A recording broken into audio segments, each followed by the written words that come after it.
by number.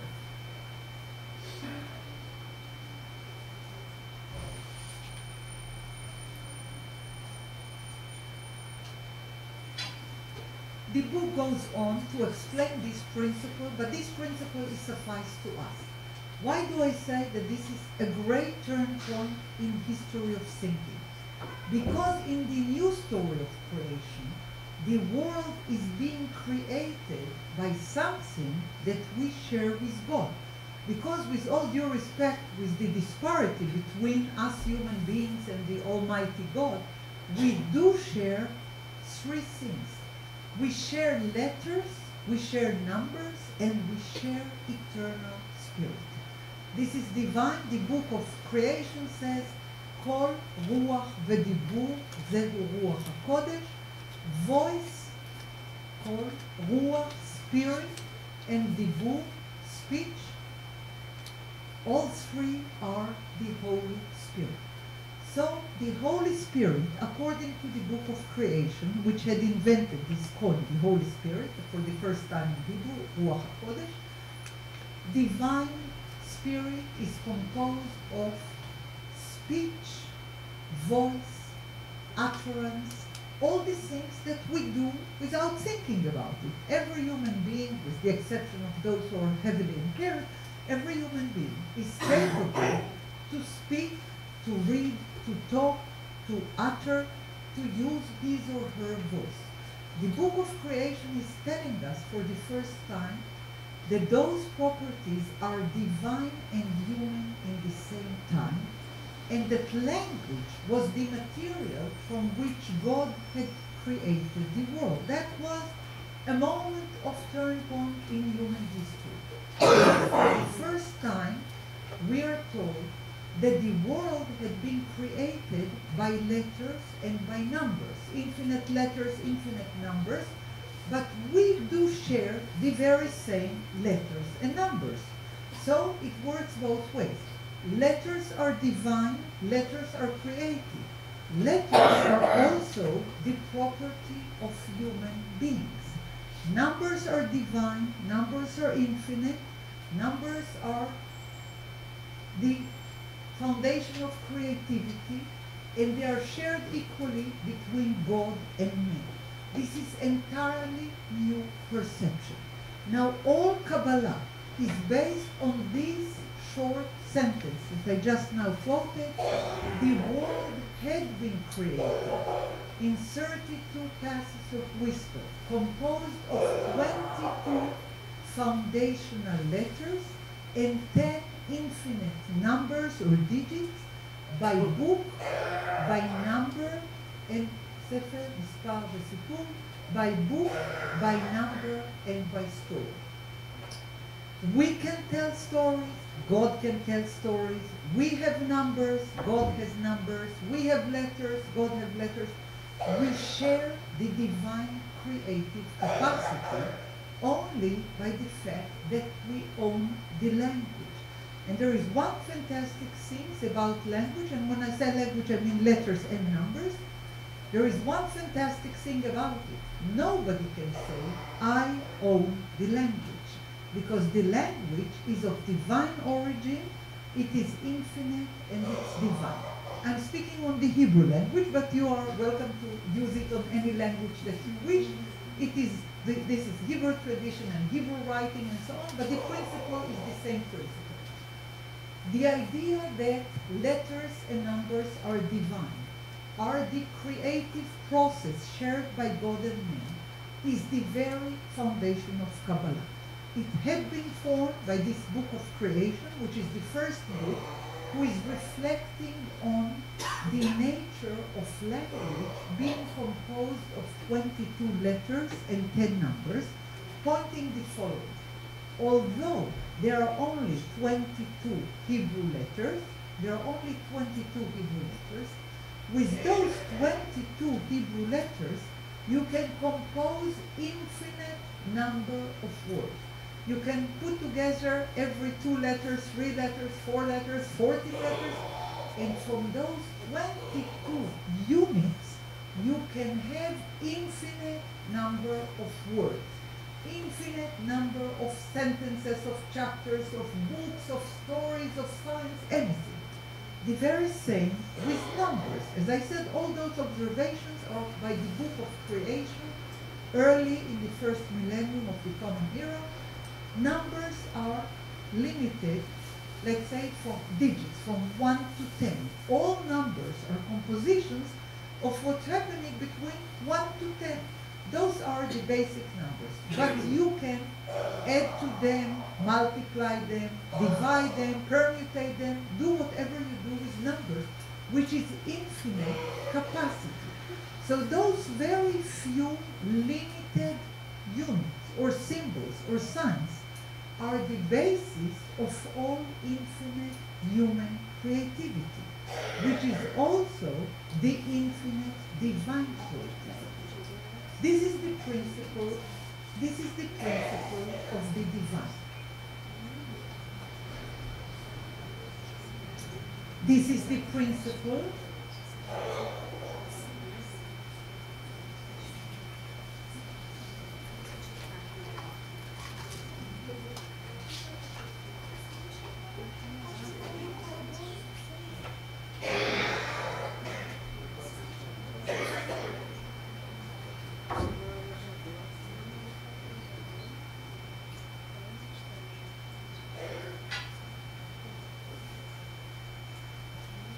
This is the principle of the divine.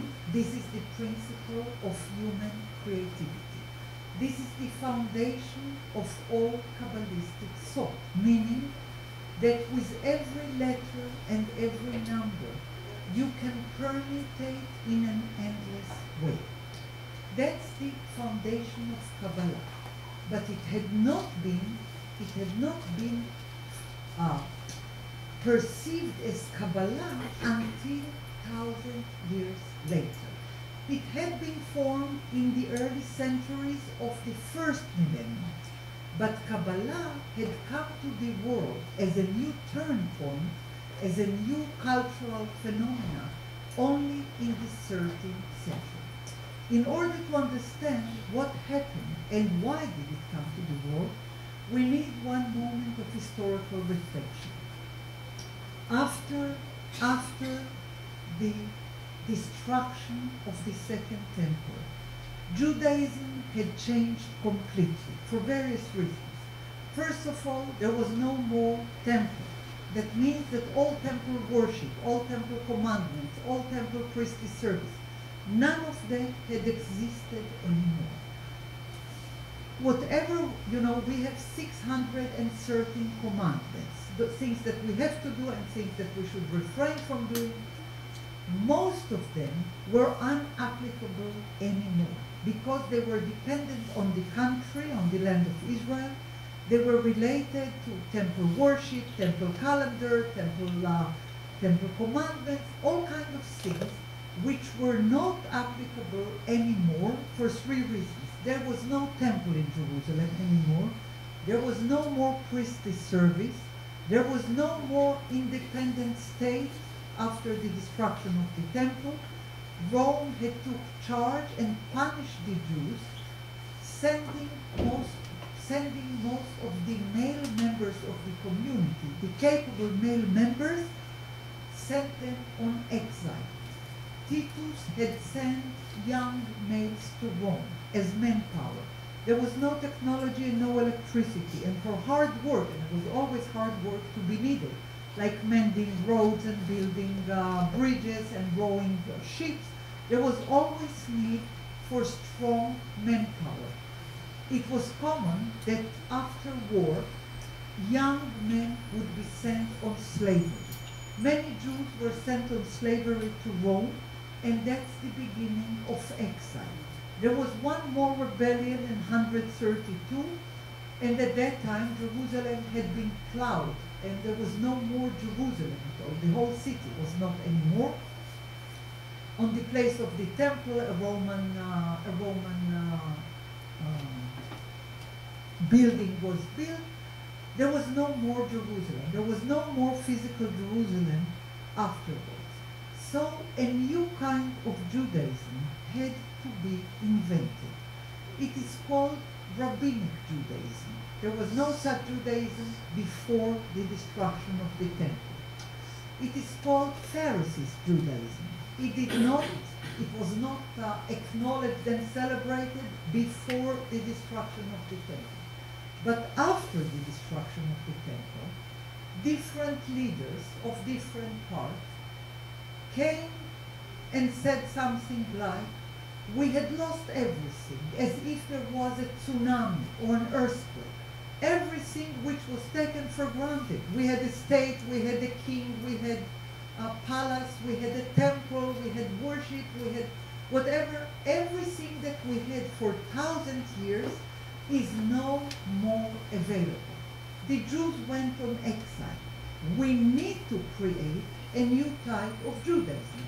That's what they have been doing along the first millennium of the Common Era. The Jews said, first of all, because of our sins, we had been sent on exile. That's number one. They did not charge anybody else. They took responsibility on themselves. They didn't say it's the Romans. They didn't say, they said because of our sins, because of the failure of our leadership, we found ourselves in the wrong side of history. We went on exile.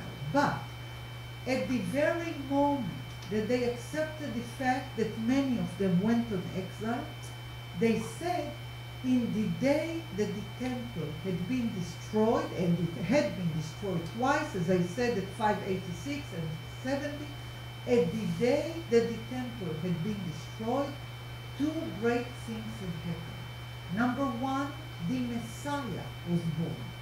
Number two, the Shekhinah was born. What does it mean? The Messiah meaning the idea that everything could be under alternative order. It may take a millennia or two, but the very idea that the historical order of the situation is not the only possibility was of the greatest importance possible. The Jews had invented the Messianic idea when the temple had been destroyed, the second temple, and when the people went on exile. Some say that it had started in the first temple, but we would leave it at that. It was associated with the idea of the temple had been destroyed, the Messiah was born. I want you to remember what I said before. When the first temple had been destroyed, 7 heavenly temples had been invented. When the priesthood was deposed, 7 heavenly priesthood by angelic priesthood had been invented. But when the second temple had been destroyed, and it would stay destroyed for the next 2,000 years, when the second temple had been destroyed, the Jews said the Messiah was born when the temple had been destroyed. We are going to wait for some kind of redemption. The Messiah means redemption. We don't know how it would happen, but we do claim that there is two-course history. There is history that we experience it. Oh yeah, we experience it very harshly. Destruction, expulsion, banishment, undoing of the whole entire state. Okay. All evil had been experienced profoundly. But the Messianic idea means that beyond reality, there is meta-history. Beyond history, there is meta-history. Beyond human experience, there is divine experience. Jews had elaborated about it every century of exile. But that was number one. The Messiah had been depicted as a male person, as someone who would carry hope of redemption. We didn't know how it would happen, when it would happen, but we kept an open horizon for an alternative reality, and in the course of the millennia, that would be clarified. Now, as I said, two things were born out of the destructions. Number one was the birth of the Messiah, and please let me clarify it with no doubt. Messiah is not a man. Messiah is an idea. From time to time, some historical figures would step forward and would say, I am the Messiah. That has nothing to do with the messianic idea. The Messiah is not a man. The Messiah is an idea which is summed up by the slogan, everything could be different. One day everything would change profoundly. One day, so says the messianic idea, one day there would be peace and there would be equality and there would be justice and there would be no discrimination. The messianic idea is the ideal order that would replace the wrong order of the world. It's not a human being. It's an idea. The name of the Messiah is only a symbol of this ideal order or of the messianic idea. At the same time that the Messiah figure or the messianic idea had been born and elaborated and fashioned, at the very same time a new idea had been born. It was called Shekhinah. The word Shekhinah is coming from the word Mishkan, which means dwelling. God had a dwelling in the desert. God had a dwelling tent in the desert, and inside the dwelling tent, the divine was present. The new mystical idea, which is not based in the Bible at all, it's utterly new. The new mystical idea was that the divine presence that had been present in the Holy of Holies for 1,000 years and earlier in the Tent of Covenant, that the divine presence that had been present in the Holy of Holies had vanished from this and had been revealed as a female character. That was utterly new. Because in the Jewish Bible, and when I say Bible, I mean only the Old Testament, which was composed along the first millennium before the Common Era. In the Bible, God has no female voice, has no female character, has no female appropriations. God definitely has a male character because in Hebrew, every sentence is either male or female. We don't have neuter. Every verb in Hebrew is either conjugated in the female verb or in a male verb. We don't have a neutral verb. When God is speaking in the Bible, he is always speaking in the male form. But after the destruction of the temple, we are told that a new entity is being born. Her name is Shekhinah. It means the divine presence, the divine dwelling. In Hebrew, as I said, there is no neutral form. The Shekhinah is definitely female by the verb, by the structure of her name. And this Shekhinah is the spinal cord of Jewish mysticism, which later on would be known as Kabbalah. What does it mean, Shekhinah, other than divine presence or divine dwelling? It is the profound symbol of the exiled community of Israel.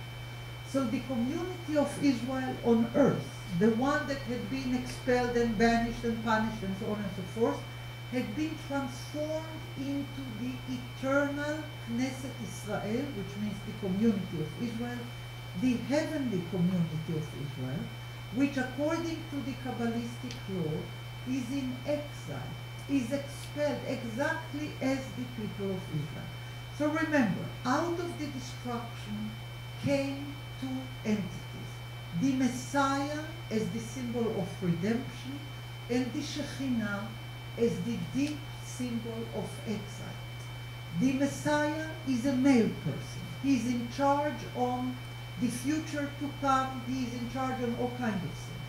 But the other person that had been born out of the pangs of exile and destructions is the Shekhinah, which once upon a time was inside the Holy of Holies in the temple, among the cherubim of gold of the cherub.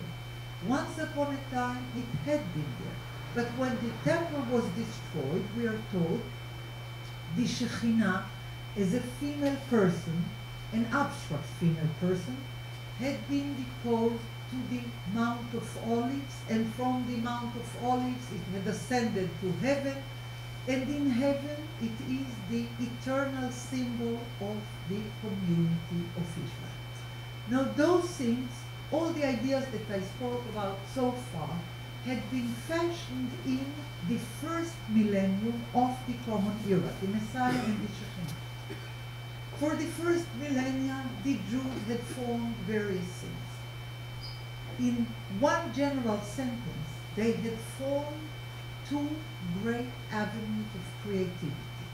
One was called Halacha, one was called Agadah. Halacha means the Jewish law. The Jews said after the expulsion, we had great many books, all based on divine prophecy. I'm talking on the Bible. We had great many books based on divine prophecy, on priestly teachings, on divine revelation. We will choose out of them 24, and we would say 24 and no more. There were many more books than the 24 which are consolidated in the Hebrew Bible. There were many, many more. But the sages, the rabbis who had canonized the Bible, chose only 24 books for various reasons. Imagine that the house is on fire. You can choose only the most important books, the rest you have to leave. They felt that they are on fire. They felt that after the destruction and the complete political change and the exile, they must choose only minimum and leave the rest for pseudepigrapha, for apocrypha, for oblivion. They said it's not a necessity. Yes, we had many books of divine revelation. We definitely had angelic liturgy, prophetic writings, fantastic books. We found all of them among the Dead Sea Scrolls, which all of them are holy scriptures, with no exception. Each one of the 1,000 shreds of the Dead Sea Scrolls that were written by priests and prophets along the first millennium BCE, all of them are holy scriptures. Out of them, 24 books were chosen by the sages. They canonized it as the Holy Bible. They closed it and they said 24 and no more. There would never be a 25th book. They prohibited writing. The sages did not allow to write anymore. Of course, they insisted on reading. Every Jew had to know to read. They prohibited on writing. They said 24 books and no more. Whatever was written in the first millennium BCE, we'll choose out of that 24 books, we would canonize it, and we censor out other books, but as soon as we canonize the 24, we open new gates. The gate of interpretation and the gate of imagination. The gate of interpretation is the legal work known as halacha. The halacha is based on the biblical teachings, those sacred holy scriptures. The sages were extracting from them all the legal teachings. They number them, they expand them, they arrange them as precedent. We call it the Mishnah, and later on the Tosefta, and later on the Gemara, and so on and so forth. We have a huge library of legal interpretation based on the rationale of the sages, based on the needs of the generation, on the principle that the law is walking with the change of circumstances. It is based on the biblical teaching, but it is not confined by that, because new circumstances offer new challenges. The sages of the law, the rabbis, are working with the needed changes, and they are debating and teaching and deducing and quarreling, and eventually they would edit it as a verdict. That process was going on forever and ever. This is one course of Jewish life. It's called law. It is working according to rational principles of the rabbis of each generation. But at the very same time, now everyone may be a rabbi. That's a point of importance. Every male Jew who is good at his studies may be a rabbi. Rabbinical authority is not based by any precondition other than meritocracy and excellence of study. It's important. Jews never had a church. Nobody had appointed rabbinical authorities. Every community where studies are taking place would grow students, and out of the students would grow rabbis. We never had a pope, we never had a church, we never had central bodies who would tell us what to sing, what to read, what not to read, who to nominate. We were always free readers and avid students, and everyone who had excelled in his studies could become an authority. There were no preconditions needed other than being a male member. That freedom and equality of opportunities was kept for every male member of the society if he was interested in studies and if he had excelled in studies. Now, within the priesthood, it was not like that, because priests that I've talked before, those who served in the temple, could be only the children of the tribe of Levi. The other 11 tribes of Israel could not become priests. Priests could be only the Levites, and Levites are the children of Levi, the third child of Jacob. So we would leave the Levites aside right now, and we will go back to the sages. They had developed 2 courses of creativity. Number 1 is halacha, which should not be written. It was called the oral law, and they meant it. It should not be written, it should be memorized, and the rabbinical authorities of every community would memorize and commemorate the different legal traditions needed.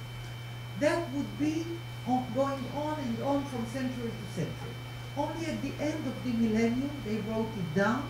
They did not allow to write it before, but because of circumstances they had decided to write it down in the time of the Muslim occupation of the land of Israel in the 7th century, but the process had continued.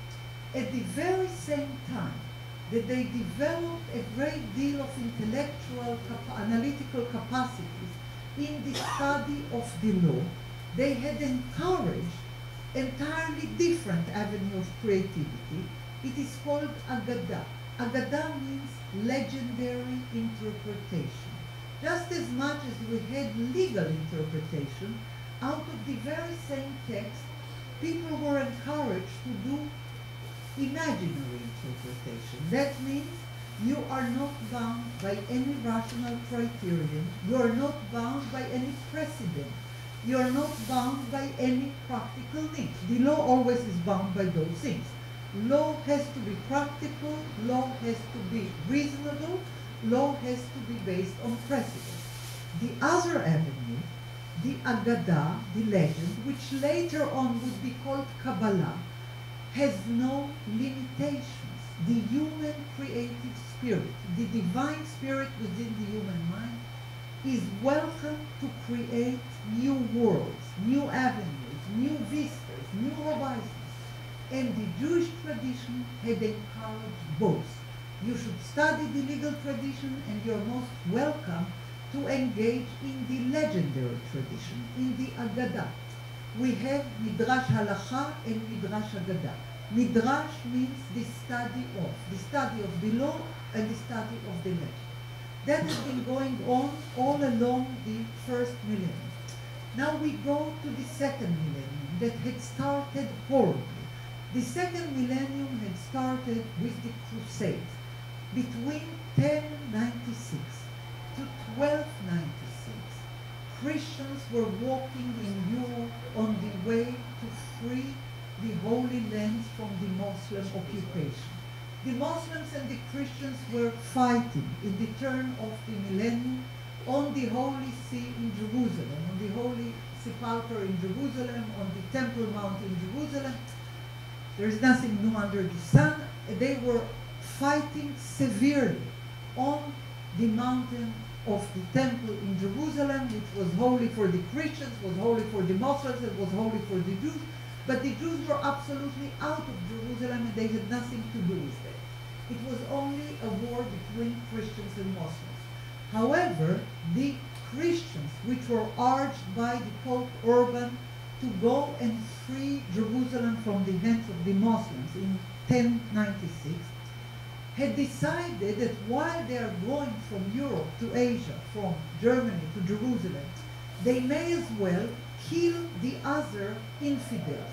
The infidels that they were on their way to kill were the Muslims. But they said, on the way to kill the Muslims, we may as well kill the other infidels, the Jews. Most of the Jewish community in the German land, in the Rhineland, where they were seated for centuries, in northern France,